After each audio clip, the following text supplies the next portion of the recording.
बांग्लादेश में सनातन परिसर और भगवान की मूर्ति को लेकर विवाद एक बार फिर से तेज हो गया है। कट्टरपंथियों ने इसे गिराने और नष्ट करने की धमकी दी, जिसके बाद से अब तनाव बढ़ता जा रहा है। बांग्लादेश के कट्टरपंथियों को पलाशबाड़ी में स्थित सनातन धार्मिक परिसर एक बार फिर से चुभने लगा है। परिसर में बांग्लादेश की सबसे ऊंची भगवान श्री कृष्ण की प्रतिमा है और अब यहां पर भगवान श्री राम के अलावा शिव जी की विशाल प्रतिमा बनाई जा रखी है, जिसके विरोध में अब कट्टरपंथियों ने मार्च करना शुरू कर दिया और अब इसे गिराने की मांग कर रहे हैं। इसे लेकर विवाद बढ़ता ही जा रहा है। कट्टरपंथी समूह ने परिसर में बनी मूर्तियों को नष्ट करने की धमकी दी। ऐसे में दोनों तरफ से तनाव बढ़ गया और स्थानीय प्रशासन के दबाव के चलते निर्माण कार्य को फिलहाल रोक दिया गया। लेकिन सवाल है कि बांग्लादेश में अल्पसंख्यकों पर कट्टरपंथियों का जुल्म कब तक हावी रहेगा। और अब आपको पूरा मामला समझाते हैं। दरअसल बांग्लादेश में हिंदू मंदिर का विरोध इसीलिए हो रहा है क्योंकि वहां भगवान कृष्ण की 50 फीट की विशाल भव्य मूर्ति लगी है, जिससे कट्टरपंथी डरे हुए हैं। इस प्रोजेक्ट का नाम सनातन धार्मिक परिसर है, जिसमें 144 प्रतिमाएं बनेंगी, धार्मिक संरचनाएं तैयार की जाएंगी, कलात्मक स्थापत्य का विकास किया जाएगा। इसके अलावा इसी को लेकर कट्टरपंथी सोशल मीडिया पर विरोध करने में जुट गए, भड़काऊ पोस्ट साझा किए गए और इलाके में सांप्रदायिक तनाव बढ़ गया। फिलहाल इस समय बात करें, प्रशासन ने कट्टरपंथियों के दबाव में आकर मंदिर निर्माण पर रोक लगा दी। और चलिए अब बढ़ते हैं आगे। अगली खबर दिल्ली से है, जहां पर मालवीय नगर के होटल में लगी आग की राख अभी ठंडी नहीं पड़ी थी कि तुगलकाबाद में एक बार फिर से आग का तांडव देखने को मिला। दूसरी तरफ राजधानी से सटे नोएडा में भी बड़ा हादसा हुआ। राजधानी दिल्ली के तुगलकाबाद से आई इन तस्वीरों ने एक बार फिर से सभी को हैरान कर दिया। देर रात जब लोग सो रहे थे तब यहाँ एक 5 मंजिला इमारत धधक रही थी और मौके पर कोहराम मचा हुआ था।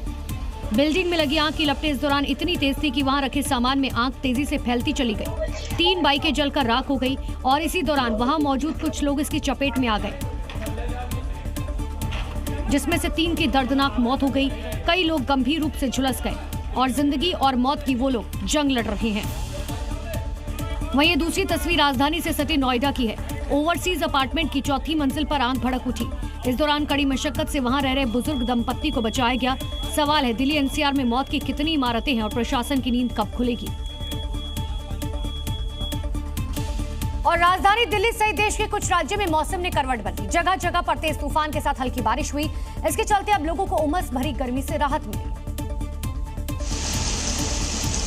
दिल्ली एनसीआर में देर रात हुई झमाझम बारिश से एक तरफ लोगों को झुलसती गर्मी से राहत मिली, तो वहीं दूसरी तरफ लोगों की परेशानी भी बढ़ गई। तेज तूफान के साथ कुछ इलाकों में बारिश के चलते लोगों को परेशानी का सामना करना पड़ा। कुछ जगहों पर पेड़ भी गिर गए।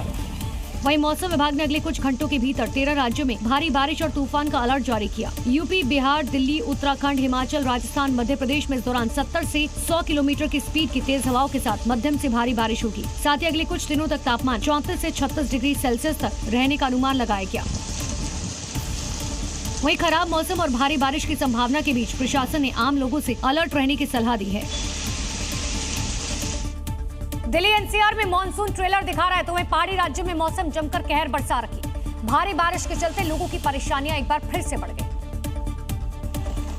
झमाझम बारिश की तस्वीरें सेंट्रल कश्मीर के बडगाम की है, जहां का मशहूर टूरिस्ट प्लेस दूध पथरी इन दिनों बारिश की चपेट में है, जहां तेज बारिश के बाद यहां पर ओले गिरे और घास के मैदान को पूरी तरह से ढक दिया। वहीं दूसरी तरफ दूध पथरी में हुई झमाझम बारिश के चलते तापमान में गिरावट दर्ज की गई, जिससे लोगों की मुश्किलें बढ़ गई। अगली तस्वीर हिमाचल के मनाली की है।